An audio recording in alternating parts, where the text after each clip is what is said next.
In an unlikely duo of U.S. congressmen teaming up in a push to let states legalize, regulate, tax, and control marijuana without federal interference. CNBC's Eamon Javers joins us from Washington with the details. We've talked about it a few times already. We're playing a lot of dead as we go to break and come back. A little Cypress Hill coming up as we go to break with you. Can you do it with a straight face? I can do it with a straight face, Joe, but I'm going to have fish tunes playing in my head the whole time we do this. Cool. Right? Did you just have a Snickers bar or something? No, I'm fine. We drug tested this company, Joe. I'm clean. I want you to know that.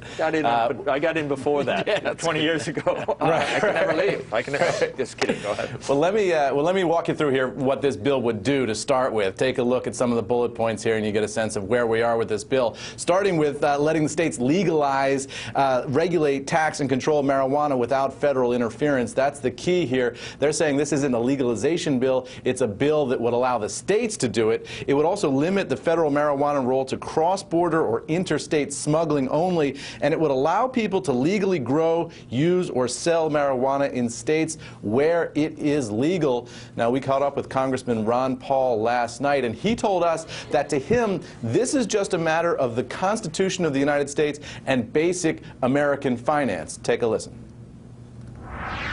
Our prisons are loaded with people who have been involved in usage of drugs. We have 5% of the population in the world. We have 25% of the prisoners, and many of them are related to the drug issue. So there are so many arguments against that will support my position that the drug war is a failure. It's a waste of a lot of money. Now, Joe, to be sure, we should say that just because these two congressmen are introducing this bill doesn't mean it's going to become law anytime soon. Remember, we've got a Republican House of Representatives up here on Capitol Hill. That makes it unlikely that this thing will pass, but the marijuana legalization groups are touting it as a historic first step in the war against the drug war. And I've been thinking about what the CNBC angle on this is, and I wonder if you guys have some thoughts on what marijuana legalization would do to commodity prices. I got to imagine that growing marijuana is a lot more profitable than growing corn and other things. A lot of farmers would switch out, right? They could start trading it. It's by far the biggest cash crop. CME. It's the biggest cash crop in the country. And I will tell you that our very highest rated documentaries that we've ever had were about pot. And I've never been able to figure out why, but I mean just 4 or 5 times the numbers that we get. I mean, we still run them, in fact. That's because you're But or do we still run them? The person who did them left. I don't know whether we do. But if you're looking for the trade here, I think corn prices go up because everybody gets the munchies, right? Exactly. Corn price. I don't know what. Then the price of marijuana would come way down. Right. It would. Would you trade marijuana on the CME? Sugar. I guess they would, right? Would you trade futures contracts? Cannabis, yeah, you would. Why not, right? Why not, right? If it's the biggest cash crop in America.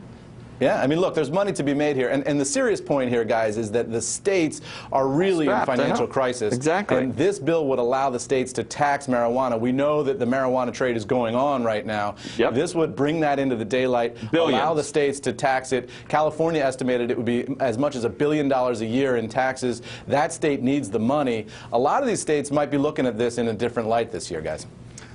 All right. Thank you. Serious money. Yeah. No, absolutely. It's 1,000 million. So the need for revenue has never been greater. No doubt about that. Eamon Javers joining us from D.C. All right. Up next.